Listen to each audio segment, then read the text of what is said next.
नमस्कार प्यारे बच्चों। तो स्वागत है आपका पीसीबी ट्यूटोरियल्स के इस वीडियो लेक्चर प्लेटफॉर्म पर। तो आज हम लोग बात करेंगे करंट इलेक्ट्रिसिटी में लेक्चर नंबर 1 की।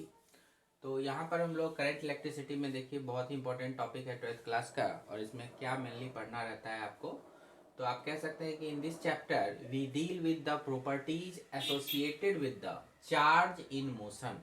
चार्ज जब मोशन में होता है तब उसके साथ क्या क्या प्रॉपर्टीज एसोसिएटेड होती है, उसके साथ उसी की स्टडी आपको करंट इलेक्ट्रिसिटी में करनी होती है। Along with the effect of cells, cell जो कि एनर्जी प्रोवाइडर होता है, इलेक्ट्रॉन्स को एनर्जी प्रोवाइड करता है चार्ज को मोशन के लिए, जिससे कि करंट डेवलप होता है इन द कंडक्टर या फिर रेसिस्टर। रेसिस्टर या कंडक्टर के अंदर में जो इलेक्ट्रॉन के फ्लो होते हैं उसके लिए जो एनर्जी प्रोवाइड करने का काम करता है वो कौन करता है? सेल। ठीक है, तो उनकी भी आप रिलेटेड स्टडी करते हो, और फिर उन रेजिस्टर्स के कम्बिनेशन और सेल के कम्बिनेशन की भी स्टडी आप इस पार्ट में करेंगे। तो एक बार फिर से, in this chapter we deal with the properties associated with the charge in motion along with the effect of cells on the conductors या resistances and their combination। ठीक है, तो इस टॉपिक में एक एक करके देखेंगे। तो सबसे पहले यहाँ पर कुछ इंपॉर्टेंट टर्म्स हैं, उसको आप देख लो। जैसे पहला सबसे इंपॉर्टेंट टर्म आपका आ गया यही इलेक्ट्रिक करंट। इलेक्ट्रिक करंट के बारे में तो it is defined as the rate of flow of charge. तो ये अच्छे से याद रखेंगे, rate of flow of charge through any cross sectional area inside the conductor और इन एनी फ्री स्पेस। ठीक है, तो it is defined as the rate of flow of charge. तो कितना अमाउंट ऑफ चार्ज जो है वो फ्लो कर रहा है एक सेकेंड में, है ना, through any cross sectional area. Cross sectional area कितना भी बड़ा हो सकता है, कितना भी छोटा हो सकता है, डजंट मैटर, आपको डिपेंड करता है कितना चार्ज फ्लो किया पर यूनिट टाइम। ठीक है, वही कहलाएगा करंट। तो मैथमेटिकली आप आई, कैपिटल आई या स्मॉल आई से दिखा सकते हैं आप। तो वो क्या हो जाएगा? Q बाई टी, कितना चार्ज फ्लो किया डिवाइडेड बाय कितने टाइम में किया। ओके, तो Q बाई टी इस तरह से आप कर सकते हैं। वैसे अगर आप देखो न्यूमेरिकल पर्पज से, तो in general there are 2 types of current. In general अगर देखा जाए तो आप, वैसे तो बहुत तरह के करंट होंगे, लेकिन इन जनरल स्टडी किया जाए तो 2 तरह के करंट को आप यहाँ पे समझ सकते हैं। एक को एवरेज करंट बोलेंगे, एक को इंस्टेंटेनियस करंट बोलेंगे। ठीक है, एवरेज करंट और इंस्टेंटेनियस करंट।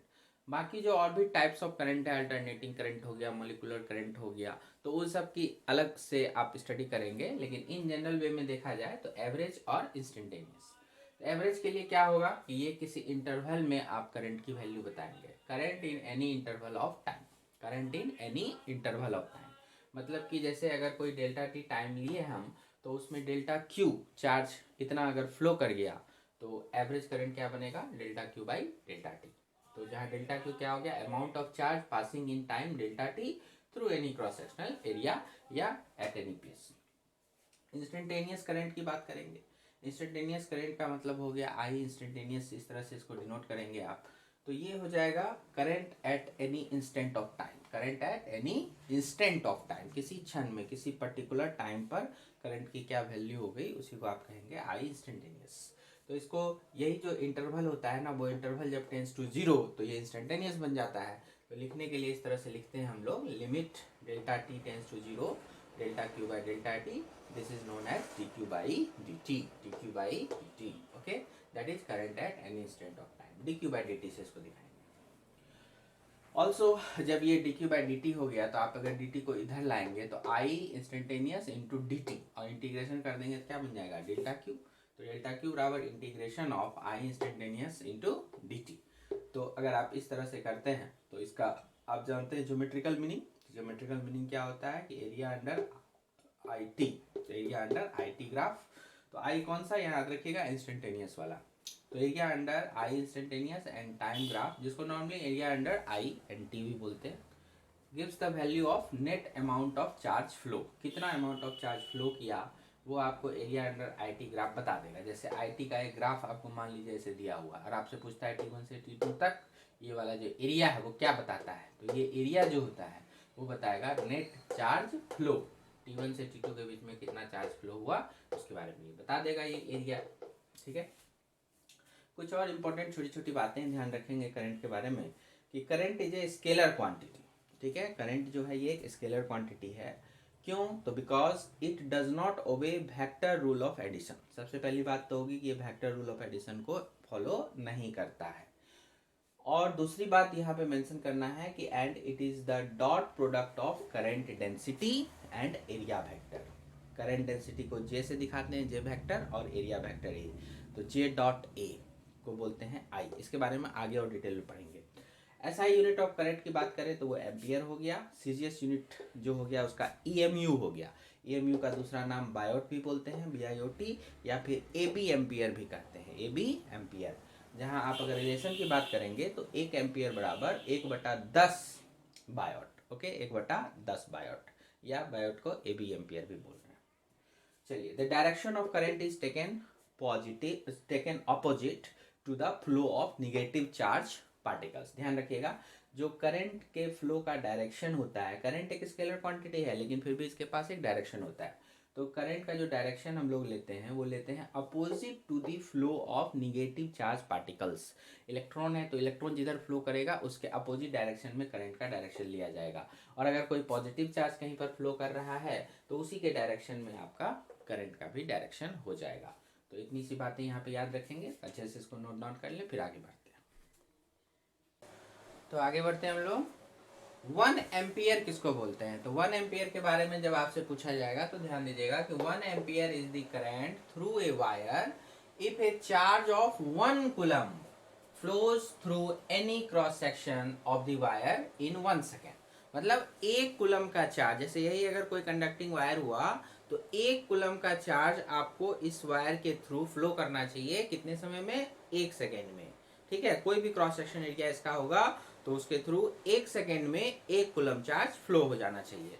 तो हम कहेंगे कि उस कंडक्टर से 1 एम्पियर का करंट फ्लो हो रहा है। Okay, so 1 ampere is the current through a wire if A charge of 1 coulomb flows through any cross section of the wire in 1 second. Okay, so 1 ampere can be written as 1 coulomb charge flow per second. Okay, चलो, since charge is conserved, charge जो होता है आप जानते हैं कि इलेक्ट्रोस्टैट में charge की प्रॉपर्टी के बारे में आपने पढ़ा था कि चार्ज जो होता है वो कंजर्व्ड होता है।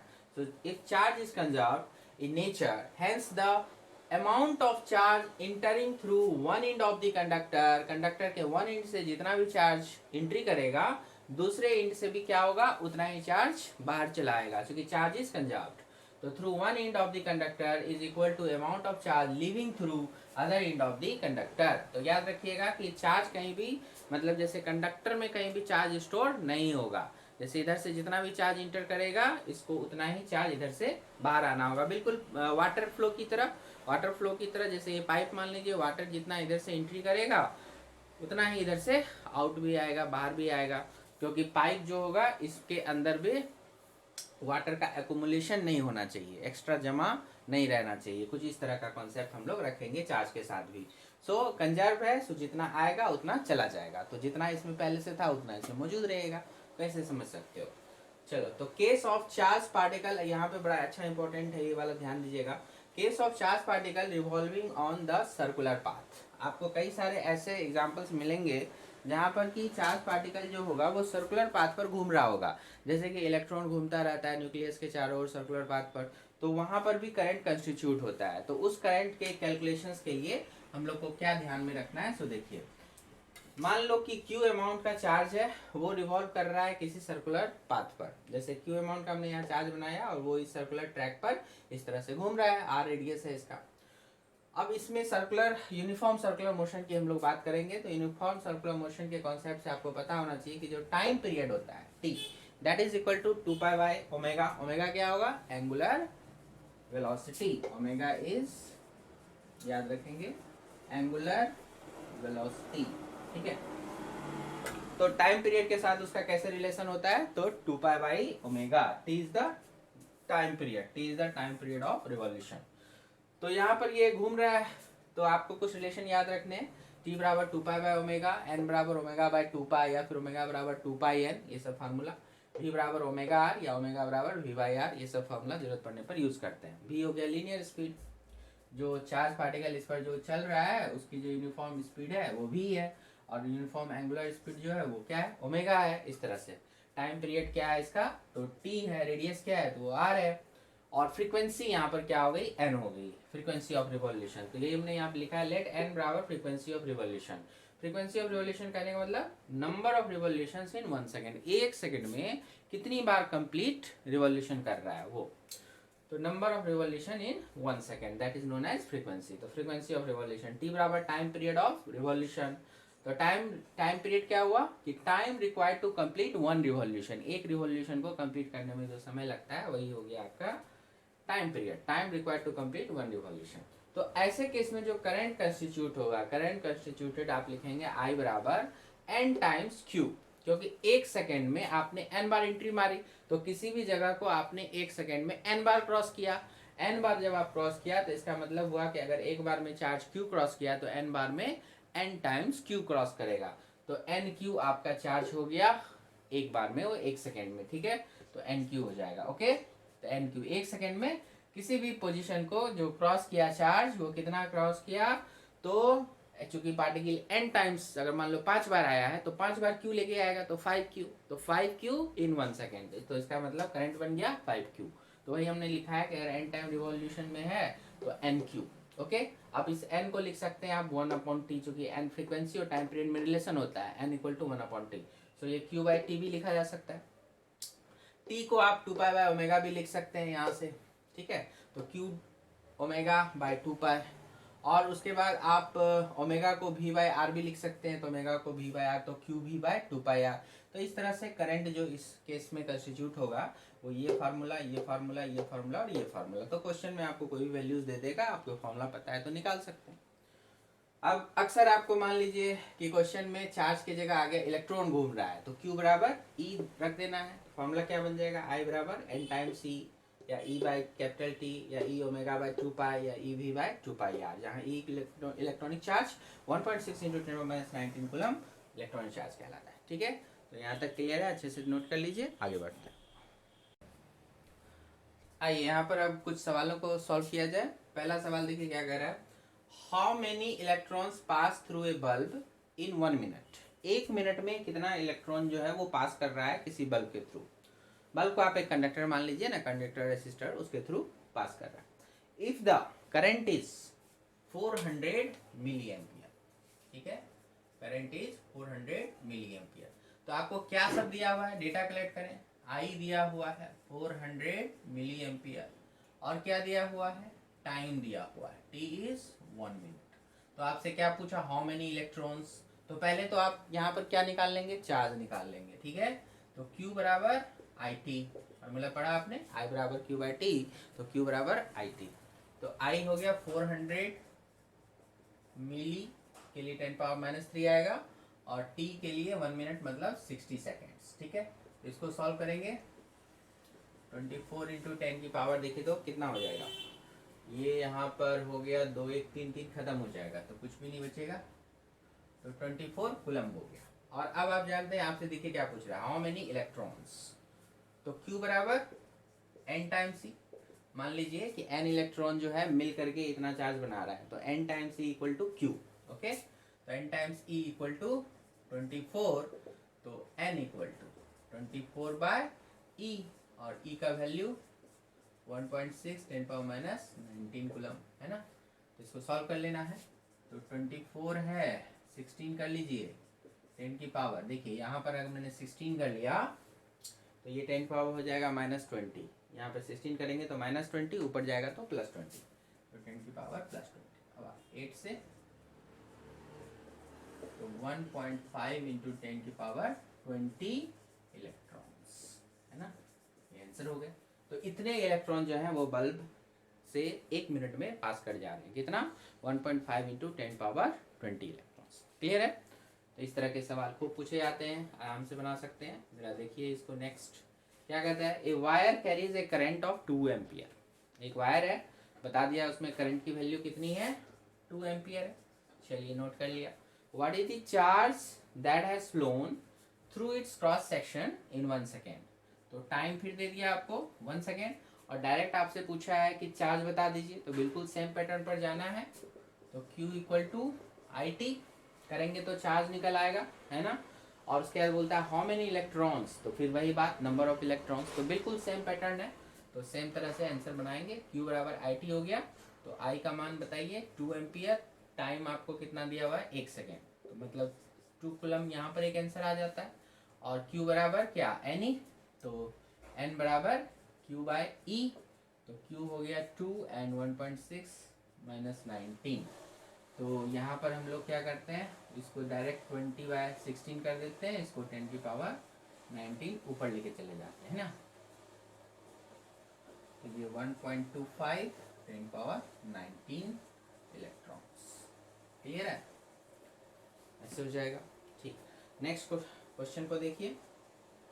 If an electron revolves in a circle, circle वाला आ गया, revolves in a circle of radius कितना दिया हुआ है π/2, तो r equal to π/2 centimetre with uniform speed, speed दे रखा है v equal to 6 × 10⁵ metre per second. तो कहता है find the electric current, electric current बताना है। हमने r और v में अभी फॉर्मूला पढ़ा हुआ था, क्या हमने पढ़ा था, I बराबर, एक बार फिर से अगर दोहरा दें हम लोग, तो इस तरह से था Q/T, ये तो आराम से याद रहेगा, और T बराबर हो जाएगा 2π/ω, और ओमेगा बराबर हो जाएगा v/r। तो यही फार्मूला था QV/2πr। तो अगर आपको फार्मूला याद है डायरेक्ट QV/2πr, तो उसको यूज करेंगे। तो Q, तो इलेक्ट्रॉन की बात है, सो इलेक्ट्रॉनिक चार्ज हो जाएगा वहां पर E 1.6 10 - 19 रख सकते हैं।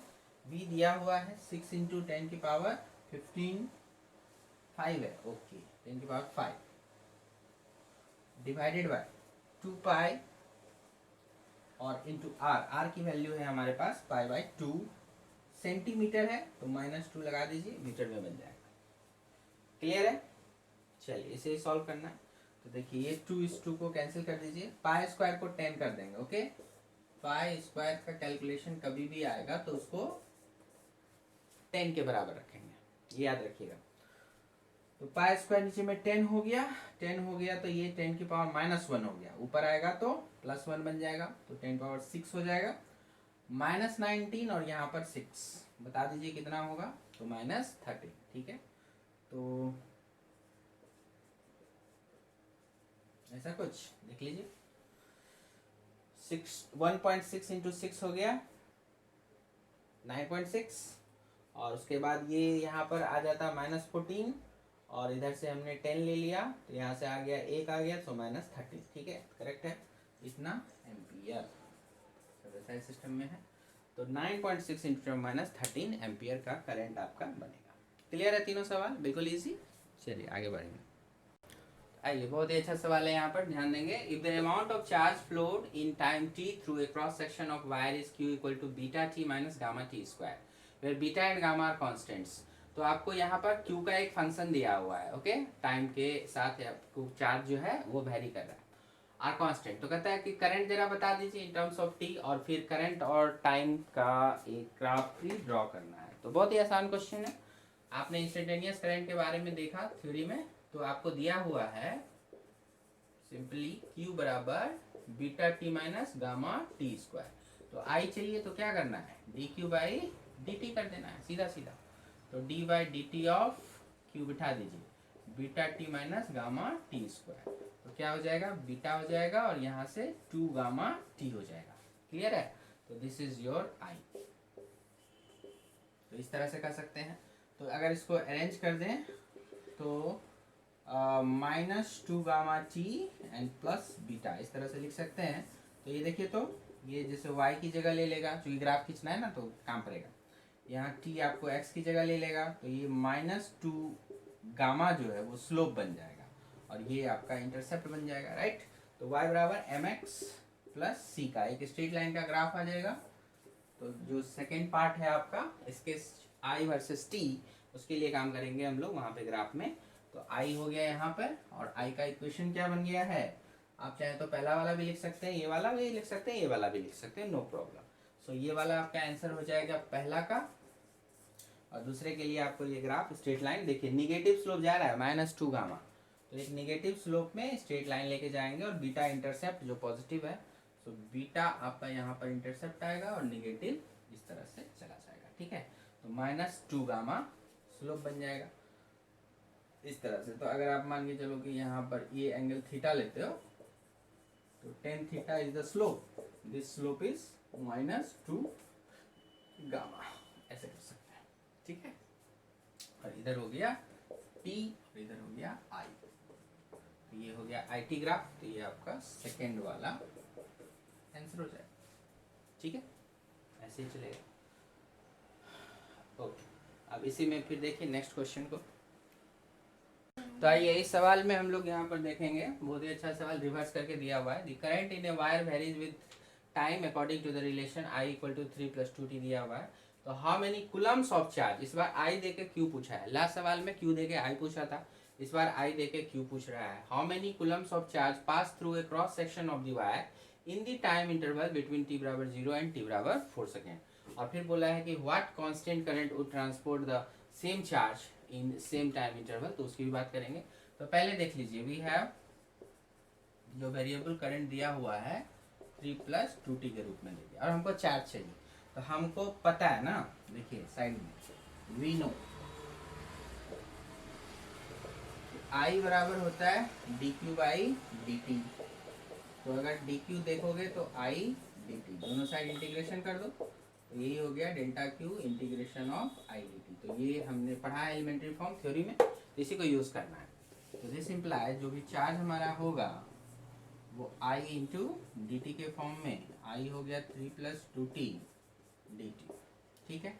और टाइम इंटरवल देखिए, लिमिट 0 to 4 सेकेंड, 0 से 4 सेकेंड चढ़ा दीजिए। तो यहाँ पर देखिए क्या हो जाएगा, 3t + 2t² 2, 0 से 4, इसको कैंसिल कर देंगे और रख देंगे वैल्यू। तो 3 × 4 + 4 का स्क्वायर, ठीक है, और -0 करोगे तो 0 हो जाएगा, तो रहने दो। तो कितना हो गया, 12 + 16 28। तो 28 कूलम का आपको यहाँ पर जवाब मिल जाएगा। पहला का आंसर हो गया ये 28 कूलम। अब क्या कहता है कि अगर हम कोई एक कांस्टेंट करंट मान लो, तो ये हो गया पहला का। दूसरा में देखिए कहता है कि अगर कोई कांस्टेंट करंट हम मान लें तो इतने ही टाइम इंटरवल मतलब 4 सेकेंड के लिए आपको इतना ही charge flow, what constant current would transport the same charge. तो आप आई चाहिए यहाँ पे, तो आपने क्या पढ़ा, ΔQ/ΔT। तो ΔQ है हमारे पास 28 और टाइम वही 4 सेकेंड, तो कितना हो गया 7 एम्पियर। तो 7 एम्पियर का एक कांस्टेंट करंट अगर मान लीजिए तो 4 सेकेंड में वो 7 × 4 28 कूलम को ट्रांसपोर्ट कर देगा, सिंपल है। तो दूसरा का आंसर यहाँ हो गया, पहला ये हो गया, क्लियर है। तो इस तरह से बेसिक्स जो होते हैं यहाँ पे करंट के छोटे छोटे प्रॉब्लम्स आप देख सकते हैं।